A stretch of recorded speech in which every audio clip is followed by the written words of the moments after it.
Moreover, David said, the Lord who delivered me from the paw of the lion and from the paw of the bear, he will deliver me from the hand of this Philistine. You cannot forget what God has delivered you from. You cannot forget where God has brought you out of. You cannot forget, because I'm telling you, when the enemy shows up, you got to understand the enemy is going to come back. But what are you going to have to show for it when the enemy comes back? Listen, Satan, God delivered me from that. He delivered me from that. He delivered me from that. He delivered me from that. What makes you think that he won't deliver me from you? What chance do you stand? If God's delivering me from the hands of the lion, if he's delivering me from the hands of the bear, if he's delivering me from the hands of oppression, if he's delivering me from the hands of depression, if he's delivering me from the hands of lust, if he's delivering me from alcohol, if he's delivering me from pornography, if God has delivered me from all of this stuff before, what makes you think that you stand a chance to keep me bound?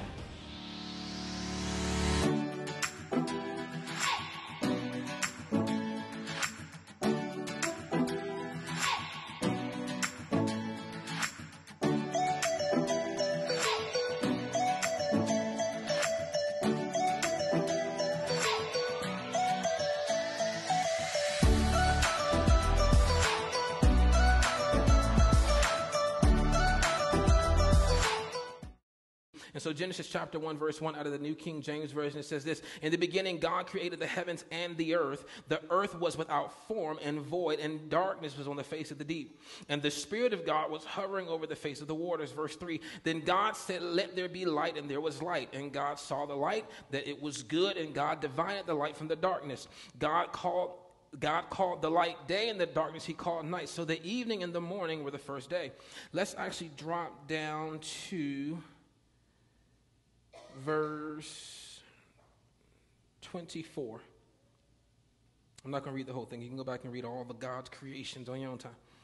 Verse 24, it says, then God said, let the earth bring forth the living creature according to its kind, cattle and creeping thing and beast of the earth, and each according to its kind. And so it was. And God made the beast of the earth according to its kind, cattle according to its kind, and everything that creeps on the earth according to its kind. And God said that it was good. And so now, when you get on your own time, go back and read how God created the earth, how he created the waters, how he created the firmament, how he created the heavens and the earth. Go back and read how he created all of that stuff. But when you read it, I need you to understand that God said it was good. That was it. God didn't give it any power. God didn't give it any authority. God just said it was good. Everything that God creates is good, but what he created in you was a rulership and a reign. God did not give the ability to anything else to rule and to reign this earth that he created except humankind. Verse 26. Then God said, let us make man in our image according to our likeness. Let them have dominion over the fish of the sea, over the birds of the air, and over the cattle, over all the earth, and over every creeping thing that creeps on the earth. Verse 27, so God created man in his own image. In the image of God, he created him, male and female, he created them. Then God blessed them, and God said to them, now, I need you to grab this. Not in any other part of that did God bless or say anything to anything else. God didn't bless the waters. He didn't bless the sun. He didn't bless the moon. He didn't bless the night. He didn't bless the day. But when it came to his created being that was created in his likeness, that was created in his image, that was created in his power, that was created in his authority, that was created to rule and to reign, he said, listen, I've got to bless you. There are some things that I've got to say to you. There are some things that I've got to get over to you. There are some things that I've got to impart into you. I've got some stuff I got to say to those that have rulership and reign. And so now, in this season, God has some things to say to those that have a rulership and a reign. God is speaking. Man shall not live by bread alone, but by what? Every word that proceeds from the mouth of God. And so now, everything else, the sun survives off the energy, and the moon and the stars, and all that stuff works together. But God said, listen, I have some specific blessings. If I can get my words together, I've got some specific blessings that I've got to give over to my people. He said this, then God blessed them, and God said to them, be fruitful and multiply. Fill the earth and subdue it. Have dominion over the fish of the sea, over the birds of the air, and over every living thing that moves on the earth. And so now God gave you dominance over everything that possesses this earth. Everything that walks, everything that moves, everything that breathes. And so now, if I'm reminded correctly, in Job, it talked about how Satan was roaming around the earth. And so now, if God's given you power and authority over every creeping thing that creepeth upon the earth, that means when the enemy shows up and begins to creep up on the earth, when the enemy shows up in your life and starts to creep up in your joy, when he starts to creep up in your finances, when he starts to creep up in your health, what is God saying? You have dominion and power over that thing. You've got dominion and power over it. And so now God created this atmosphere. He created this place for dominance and rulership and reign. God created a place that needed to have someone here that was going to control it, that was going to rule it, that was going to prosper it, that was going to dominate it. And so now God gave over to Adam and Eve the Garden of Eden. Donna Lawrence wrote a great song a few years ago called Let's Get Back to Eden and Live on Top of the World. God is saying, listen, I need you to get back to the place of your reign. I need you to get back to the place where you have dominance, where you have dominion, where you have power, you have authority. Every atmosphere that I put you in is a place for you to rule and reign. The atmosphere of your home is a place for you to rule and reign. The atmosphere of your job is a place for you to rule and reign. The atmosphere of this world is a place for you to rule and to reign. I need you to grab a hold of the power and authority that God's placed in your life. You have the right to reign. Verse 29, and God said, see, I have given you every herb that yields seed, which is on the face of all the earth, and every tree whose fruit yields seed. To you it shall be for food. Verse 30, also to every beast of the earth, to every bird of the air, and to everything that creeps on the earth in which there is life, I have given every green herb for food. And it was so. Then God saw everything that he had made, and indeed it was very good. So the evening and the morning were the sixth day. Listen, you got to understand, before God could finish creating the earth, before God could finish doing anything, your dominance had to be put in place. God could not rest until your dominance and your reign was effective in the earth. I need somebody just to grab a hold of that. God could not say it was finished until he was able to say that you reign. God was not able to finish his creation. God was not able to stop what he was doing. God could not bless it and say that everything was good. Why? Because there was no manager in place to rule over it and to dominate it. God could not stop doing his creative process without having somebody in place that was going to manage it. In order for the fullness of God's vision to come to pass, guess what? You had to dominate. From the very foundations of the world, your rulership and your reign was put in effect. So where did you get off course and you allowed the enemy to speak something different into your life, to cause you to see things another way, to cause you to think that you don't have rulership, to cause you to think that you don't have reign? If God said it, that means that it's established. If God decreed it, that means it's got to be done. If God's called it to pass, that means it's got to happen. Not one word shall return to him void before heaven and earth pass away. Guess what? It's time for you to reign. God is creating spaces and atmospheres just to drop you into reign. God's given over some things to you just so that you can reign, just so that you can have authority, just so that you can have power, just so that you can show forth your dominance. Pastor Natavius said it on Tuesday night. God has created us for such a time as this. God is beginning. Listen, there are some of you that are in some places that are absolutely foreign to you. They're brand new. Things that God is opening up. God has to create a space because your dominance is so great. God has got to give you something to plant and to build and to grow and to manifest. God is opening doors for you in places that no man has gone before. God is opening doors for you in places that no man has ever thought. God is opening doors for you in arenas and in areas that could not be open before, but because you are now in position to rule and to reign, God is saying, hey, I've got the perfect man for the job. Hey, I've got the perfect woman for the job. I know somebody that knows who they are. I know somebody that can rule. I know somebody that can reign. I know somebody that has dominance. I know somebody that has power. I know somebody that has authority. I know somebody that I've been training and that I've been grooming and that I've been bringing together for my glory. I know someone who I made in my image and in my likeness that's going to come and reign over everything that sets foot in this place. God said it's time for you to reign. From the very beginning of your existence, it was confirmed and required that you reign. That wasn't just something that God just said. When he spoke to the season, he said, hey, you stop right here. That was a command. That was a requirement that it could not come any further. When God separated the day from the night, it said, listen, you are required to be up during this hour, and you are required to be up during this hour. That was a requirement. That was a demand. When God blessed them and said, go and dominate, that was not a suggestion. That was a requirement and a demand. You have been given a charge, and you've been given authority to rule and to reign and to dominate. It is required that as the believer, you dominate. So why are you failing in your finances? Why are you not succeeding in the workplace? Why are you not succeeding in your home? Why are you, listen, you've got to readjust and shift your mindset to the place that says, I reign. It is a requirement that every believer get into position to reign. How can we ever receive the wealth of the wicked that's laid up for the righteous if we don't know how to reign over the little that we have? God said, listen, I've got some things stored up for you, but who's going to dominate this thing? Who's going to take this thing to the next level? Who's going to take this thing to the place who's going to expand my vision? You were created from the very foundation of the world to rule and to reign. Jeremiah 1:5. Before you were formed in your mother's womb, I knew of you and I approved of you. God, before the foundations of the earth, God said you will reign. You've got to get into a position where reigning is the only thing that's on your mind.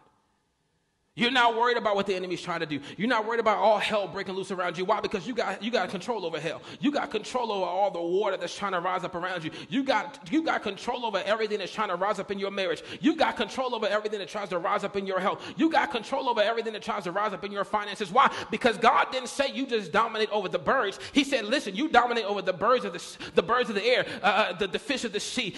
You dominate over every beast of the field. God has given you supreme power and supreme rulership over everything that creeps upon this earth. Why do you think that Jesus was able to stand up in front of the waters and the winds and the rain and call to shut its mouth and to stop? Why? Because he understood the ability that he had to rule and to reign. From the foundations of the world, you were created to reign. What does it mean to dominate? It means to be the most important or conspicuous person or thing. Conspicuous means standing out so as to be clearly visible, attracting notice or attention. As a person of dominance, you should draw attention to yourself.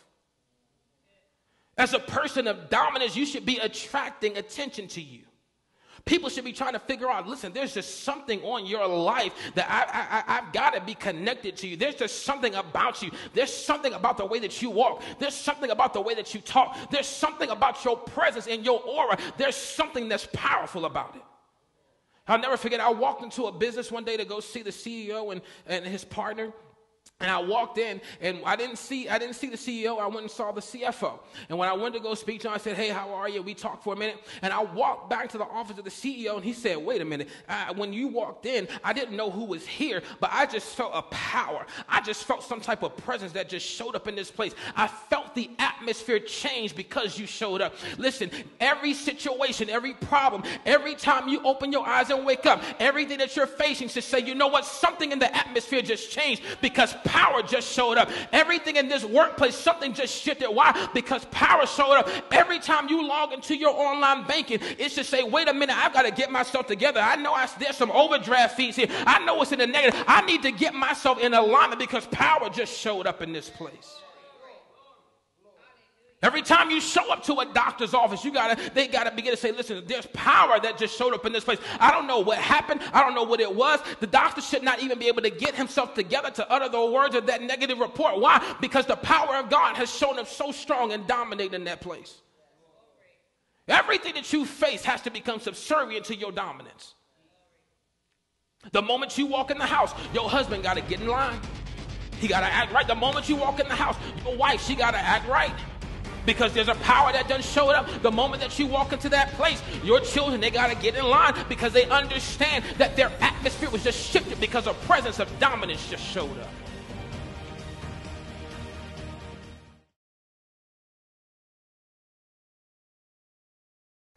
No weapon formed against me shall what? Prosper. I laugh in the face of danger.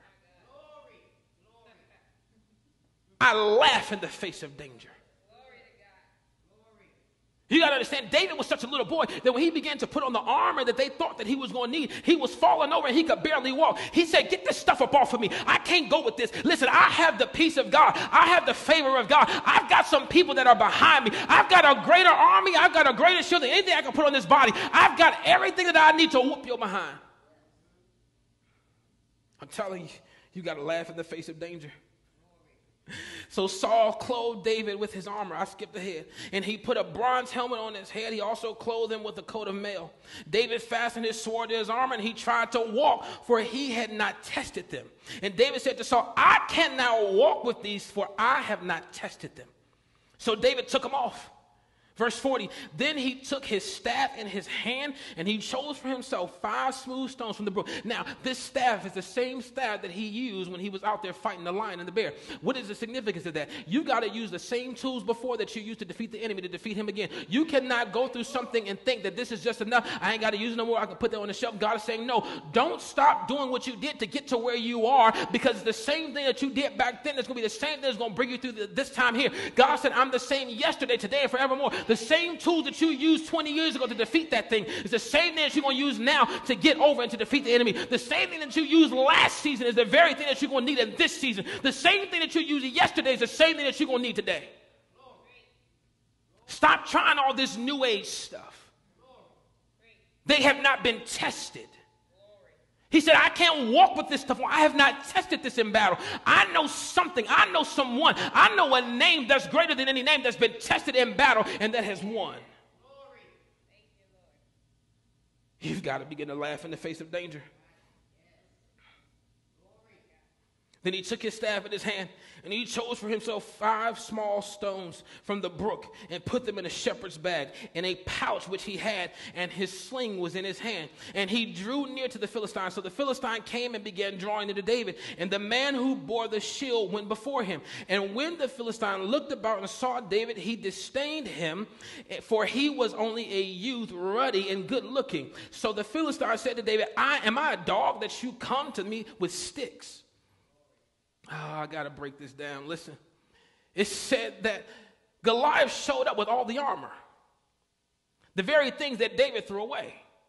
Your enemy is going to come fully stocked. Your enemy is going to come fully prepared, but it ain't going to be enough.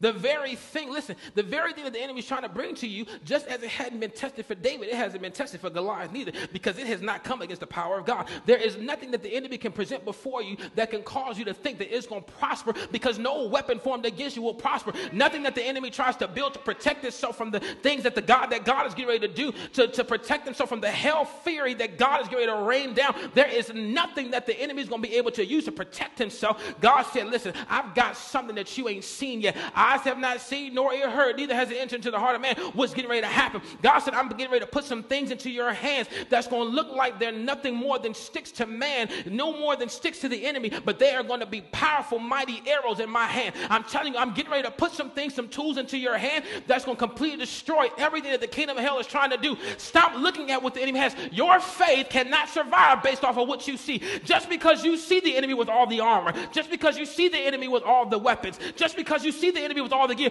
does not mean that it's going to prosper. God did not say that the weapons would not form. He said that the weapons will form, but they will not prosper. Where's your level of faith? You've been chosen for this.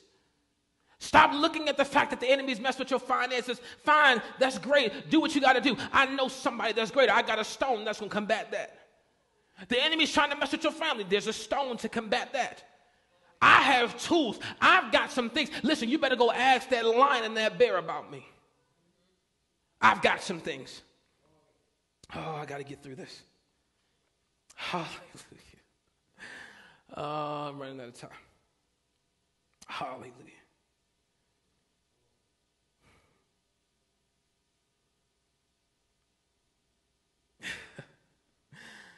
And the Philistine cursed David by his gods, verse 44. And the Philistine said to David, come to me, and I will give your flesh to the birds of the air and the beasts of the field. Verse 45, then David said to the Philistine, You come to me with a sword, with a spear, and with a javelin. But I come to you in the name of the Lord of hosts, the God of the armies of Israel, from whom you have defied. This day the Lord will deliver you into my hand, and I will strike you and take your head from you. I'm telling you, the enemy put out a call, and that call was answered, and it was returned with something far greater. I'm telling you, just because the enemy looks like it's big and bad, don't mean it's as big as bad as big and as bad as you think. Goliath in stature was 9 feet tall, almost 10 feet tall. David being 4 or 5 feet tall, there is a huge difference in that. But he's saying, listen, this is what God's going to do for me today. You say that you're going to feed me and my flesh to the birds of the air. Well, if I go back to Genesis chapter 1, that tells me that I have dominion over the birds of the air. How in the world are you going to feed me to something that I have authority to tell you better shut your mouth? You can't come near me. Don't you touch me. You can't eat me. You can't have me. So now God is saying, listen, you got to now reverse this thing, and you got to begin to say some things to the enemy. The enemy has fed you some lies. That was a bold-faced lie. How in the world are the birds going to eat me when I have control? The birds are on my side. The birds going to peck you to death. The birds are on my side. They will turn against you in just a heartbeat. You think that you got something on me because you're going to kill me. I'm telling you, there's nothing that will be able to stop me. And so now we keep reading. Hallelujah. This day that the Lord will deliver you into my hand, and I will strike you and take your head from you. And this day I will give the carcasses of the camp of the Philistines to the birds of the air and the wild beasts of the earth, that all the earth may know that there is a God in Israel.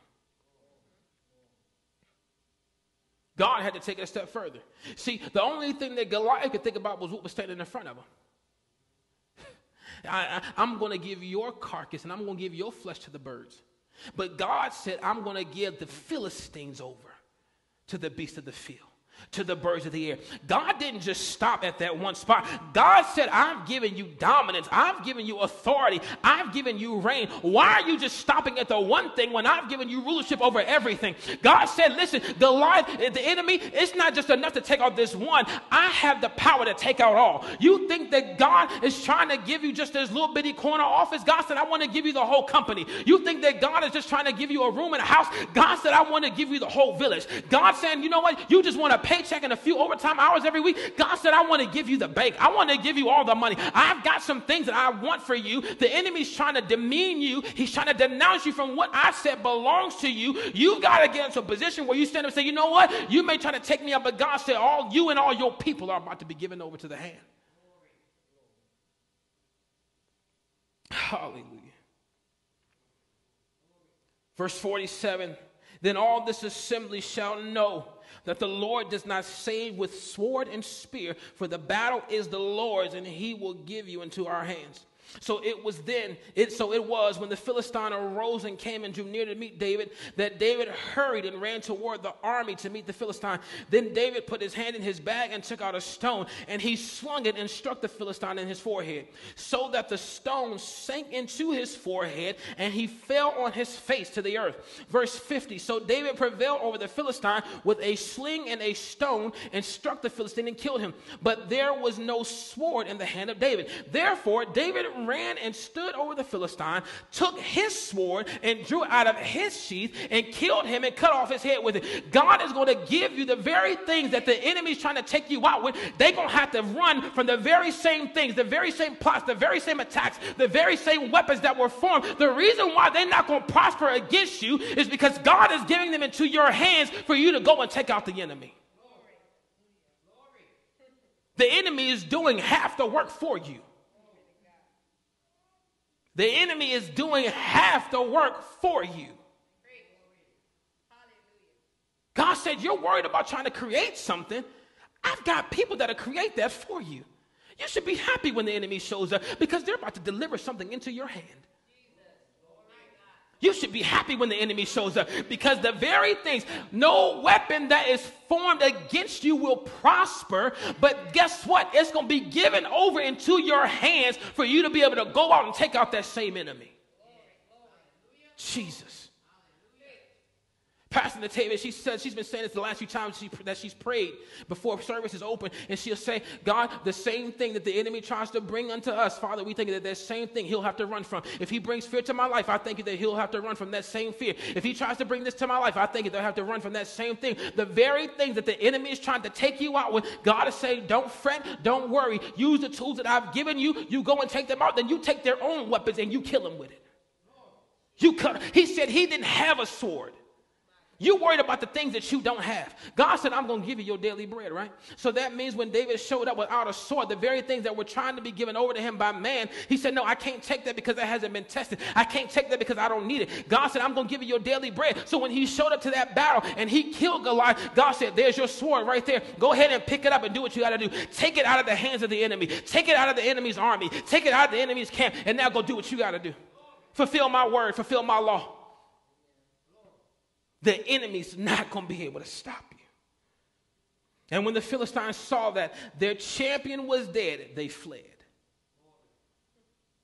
What are demons going to do without Satan? What are demons going to do without Satan? They have no power without their leader. You cut off the head of the leader, you cut off the rest of the tribe. You dig up the root, you dig up what's at the head, you take off the head, and you have nothing else to worry about. God is saying, I'm giving you some things that are going to utterly destroy the head of the enemy in your life.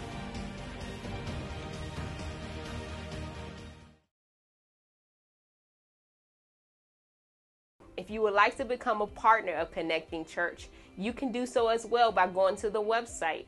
We encourage you, we invite you to become a partner. We can't do this without you. We need your support in order to continue to further our vision of connecting the world to Jesus, one soul at a time.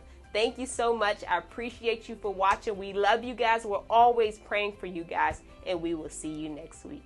Listen, the enemy's trying to disqualify you without even knowing your resume.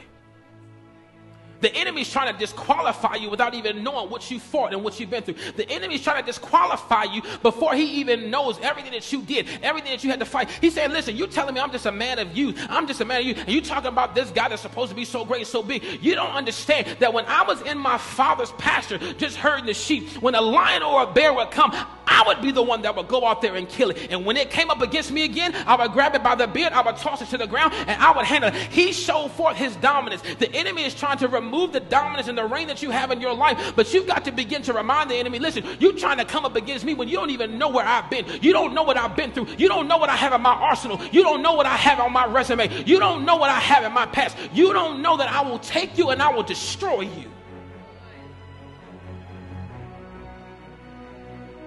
The enemy's trying to take you out without even knowing your resume. Listen, some of y'all better just start telling the enemy, Google me. Google me. You better ask about me. You don't understand who I am. Don't let this outside fool you. Don't let this outside fool you. And so already the enemy's trying to disqualify him from what he's called to do. He was set in such a time as that. He was created fearfully and wonderfully made, just the way he was. Your past and all the things that you've been through, it was fearfully and wonderfully made. All the things that you face, all the things that you struggle through, it was fearfully and wonderfully made. I'm telling you, the story of your past life, it was created, it was crafted specifically for this moment and this opportunity where you will rule and reign.